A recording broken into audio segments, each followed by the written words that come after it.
કેન્દ્રીય બજેટમાં કરવામાં આવેલી જોગવાઈઓ છેવાડાની મહિલાઓ સુધી પહોંચે અને બજેટના પાસાઓને નારી શક્તિ સમજી શકે તેવા હેતુ સાથે સુરતમાં એક વિશેષ કાર્યક્રમનું આયોજન કરવામાં આવ્યું હતું।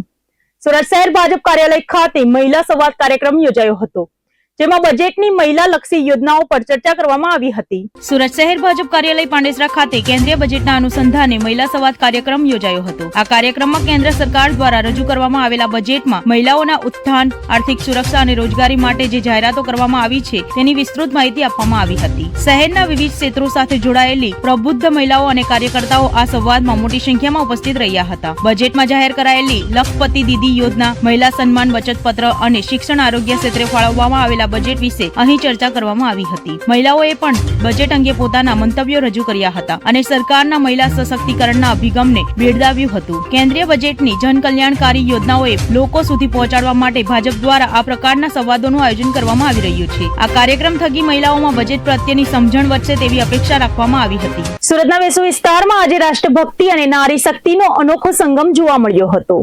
વંદે માતરમની 150મી વર્ષગાંઠ નિમિત્તે CISF દ્વારા આયોજિત વંદે માતરમ તટીય સાયકલોથોનનું 2026 સુરતમાં ભવ્ય સ્વાગત કરવામાં આવ્યું હતું। નાયબ મુખ્યમંત્રી હર્ષ સંઘવીએ આ યાત્રાને પ્રોત્સાહન આપી જવાનોનો ઉત્સાહ વધાર્યો હતો। કેન્દ્રીય ઔદ્યોગિક સુરક્ષા દળ CISF દ્વારા આયોજિત ઐતિહાસિક સાયકલ યાત્રા સુરતના વેસુ ખાતે પહોંચતા તેનું ઉમળકાભેર સ્વાગત કરાયું હતું। આ અભિયાનમાં કુલ 130 CISF જવાનો જોડાયા છે, જેમાં 65 મહિલાઓ જવાનોની સક્રિય ભાગીદારી નારી શક્તિ અને સશક્તિકરણનો મજબૂત સંદેશ આપી રહી છે। સુરક્ષિત તટ સમુદ્ર ભારત થીમ હેઠળ આયોજિત આ યાત્રાનો મુખ્ય હેતુ દરિયાકાંઠાના વિસ્તારોમાં ડ્રગ્સ, શસ્ત્રો અને વિસ્ફોટકોની દાણચોરી સામે જનજાગૃતિ લાવવાનો છે। ગુજરાતના કચ્છના લખપતિથી શરૂ થયેલી આ પશ્ચિમ કિનારાની યાત્રા કુલ 3552 કિલોમીટરનું અંતર કાપીને 22 ફેબ્રુઆરી 2026 ના રોજ કેરળના કોચીન ખાતે સમાપ્ત થશે। આ સાયકલથોન દ્વારા માછીમારો અને તટીય સમુદાયને દેશની સુરક્ષા વ્યવસ્થામાં સક્રિયપણે ભાગીદાર બનાવવા માટે પ્રોત્સાહિત કરવામાં આવી રહ્યા છે। દેશના 6553 કિલોમીટર લાંબા દરિયાકાંઠાને આવરી લેતી આ યાત્રા રાષ્ટ્રીય સુરક્ષા અને પર્યાવરણ સંરક્ષણ માટે એક મહત્વનું કદમ માનવામાં આવી રહ્યું છે। સુરતની જનતાએ પણ આ સાયકલથોનને વધાવીને જવાનોના જુસ્સાને બિરદાવ્યો હતો। સુરતના ઉધના વિસ્તારમાં ઘર આંગણે કચરો નાખવા ગયેલી મહિલાના ગળામાંથી ચેઇન સ્નેચિંગ કરી ફરાર થઈ ગયેલા રીઢા ગુનેગારને પોલીસે દબોચી લીધો છે। 200 થી વધુ CCTV કેમેરા ફૂટેજ તપાસીને ઉધના પોલીસે આ ગુનાનો ભેદ ઉકેલવામાં મોટી સફળતા મેળવી છે। ઉધના વિસ્તારમાં આવેલી સાઈ રેસિડેન્સી પાસે ગત 31 જાન્યુઆરીના રોજ ચેઇન સ્નેચિંગની સનસનીખેજ ઘટના બની હતી। ઘરની બહાર કચરો નાખવા નીકળેલી એક મહિલાને ટાર્ગેટ કરી મોપેડ સવાર શખ્સ તેના ગળામાંથી સોનાની ચેઇન ખેંચી પળવારમાં ફરાર થઈ ગયો હતો। આ સમગ્ર ઘટના નજીકના CCTV કેમેરામાં કેદ થઈ હતી, જેના આધારે પોલીસે તપાસનો ધમધમાટ શરૂ કર્યો હતો। ઉધના પોલીસની ટીમે વિસ્તારના અને ભાગવાના રોડ પરના 200 થી વધુ CCTV ફૂટેજની બારીકાઈથી ચકાસણી કરી હતી। સચોટ બાતમી અને ટેકનિકલ સર્વેલન્સની મદદથી પોલીસે ચેઇન સ્નેચિંગ કરનાર આરોપી સાહિલ ઉર્ફ સાઉ શેખને ઝડપી પાડ્યો હતો। પોલીસ તપાસમાં આરોપી પાસેથી 2 લાખથી વધુનો મુદ્દામાલ જપ્ત કરવામાં આવ્યો છે। મહત્વની વાત એ છે કે આરોપીની ધરપકડ થતાં જ ઉધના અને અડાજણ પોલીસ મથકમાં 2 ગંભીર ગુનાઓનો ભેદ ઉકેલાયો છે। સુરત પોલીસની આ કામગીરીથી શહેરમાં ચેઇન સ્નેચિંગ કરતી ગેંગમાં ફફડાટ ફેલાયો છે। આરોપી સાહિલ અગાઉ પણ કોઈ ગુનામાં સંડોવાયેલો છે કે કેમ તે અંગે પોલીસે વધુ તપાસ કરી રહી છે। ઉધના પોલીસ સ્ટેશન વિસ્તારમાં ગઈ 31 જાન્યુઆરીના રોજ ઉધના તેરાપંથ ભવન રોડ છે એના ઉપર એક કપલ 2 વ્હીલર ઉપર જઈ રહ્યું હતું। તે દરમિયાન એક સ્નેચર દ્વારા ચાલુ વ્હીકલથી જ એક દોરો સ્નેચિંગ કરવામાં આવેલો અને જે બાબતનો ઉધના પોલીસ સ્ટેશન ખાતે ગુનો દાખલ કરવામાં આવેલો। ગુનો દાખલ કરી ઉધના પોલીસ સ્ટેશનની ટીમ દ્વારા તપાસ કરતા આશરે 200થી વધુ CCTV કેમેરા ચેક કરી એનું એનાલિસિસ કરી આ આરોપીને આઈડેન્ટિફાઈ કરવામાં આવેલ અને આરોપીને ગુનાના કામે પકડી લેવામાં આવેલ છે। જે આરોપી સાહિલ ઉર્ફે સાહુ નામ છે, લીંબાયત મીઠી ખાડીનો રહેવાસી છે। આ આરોપી વિરુદ્ધમાં અગાઉ 10 જેટલા ચેઇન સ્નેચિંગના ગુના દાખલ થયેલા છે અને તપાસ અને પૂછપરછ દરમિયાન આરોપીએ સેમ એમઓથી સુરત સિટીના અડાજણ પોલીસ સ્ટેશન વિસ્તારમાં પણ આવો ચેઇન સ્નેચિંગનો ગુનો આચરેલ છે। બંને ગુનાના કામે જે મુદ્દામાલ છે એ પોલીસ દ્વારા રિકવર કરવામાં આવેલ છે અને આરોપીની ધરપકડ કરી આગળની તપાસ ચાલુ રાખવામાં આવેલ છે। સર, આરોપી પોલીસને ગેરમાર્ગ દોરવા માટે અલગ અલગ પોલીસ સ્ટેશન વિસ્તારમાંથી કંઈ પસાર થયો? આરોપીનો જે બનાવવાળી જગ્યા છે અને ત્યાંના જે CCTV પોલીસ દ્વારા ચેક કરવામાં આવેલા છે એમાં આરોપીએ જે જગ્યાએ ગુનો આચર્યો છે એના બાદ અલગ અલગ રૂટમાંથી તકરીબન 15 કિલોમીટરથી વધુનો એક રૂટ લઈ અને આરોપી ફરેલ છે, જેના કારણે પોલીસને વધુ પડતી એક્સરસાઇઝ કરવી પડી છે, પણ અંતે આરોપીને પોલીસ દ્વારા ઝડપી પાડવામાં આવ્યો છે. સુરત જિલ્લાના કામરેજ વિસ્તારમાં સ્પીડના જુનૂને ફરી એકવાર 2 માસૂમ જિંદગીઓને જોખમમાં મૂકી છે. વલથાણ નજીક ઓવરટેકની લાઈનમાં એક બેફામ કાર ચાલકે બાઇક સવાર 2 યુવાનોને જોરદાર ટક્કર મારી હવામાં ઉડાવ્યા હતા.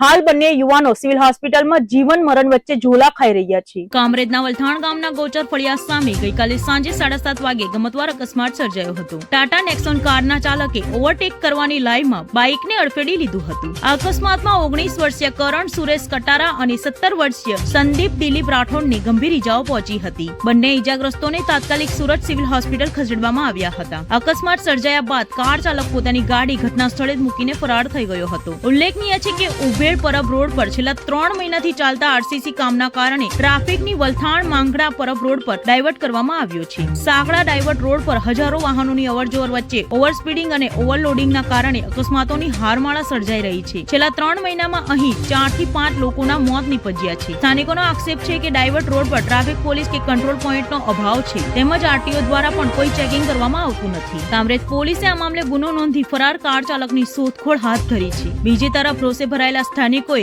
અધિક જિલ્લા મેજિસ્ટ્રેટને રજૂઆત કરી આ માર્ગ પર તાત્કાલિક ટ્રાફિક વ્યવસ્થા ગોઠવવા માંગ કરી છે.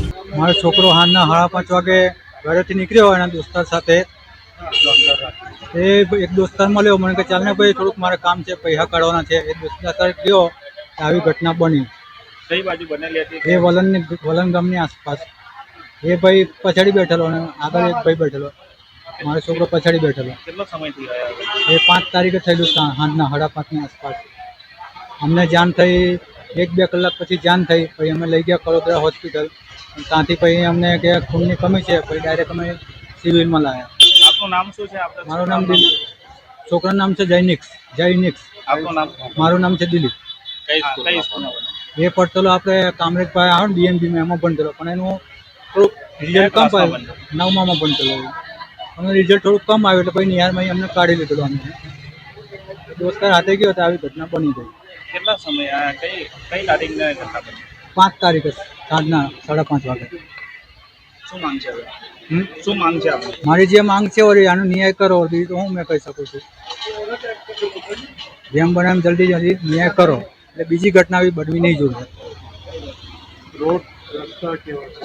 રસ્તા તો મેં બી કોઈ દિવસ એપક જતો નહીં. આ તો પહેલી વાર જ મેં આવી ઘટના જોયેલી છે. તમે ત્યાં કરી ગયા હતા રોડ વ્યવસ્થા? ના, મેં એપક ગયો જ નથી. મેં આ તો ડાયરેક્ટ 108 વાળા આવેલા તો ડાયરેક્ટ ત્યાં કલોદરા જ લઈ આવેલા. અમે ડાયરેક્ટ કલોદરા જ ગયેલા. છોકરો કોની સાથે ગયો હતો? છોકરો એનો કોઈ દોસ્તાર જ હતો, એની જોડે ગયેલો.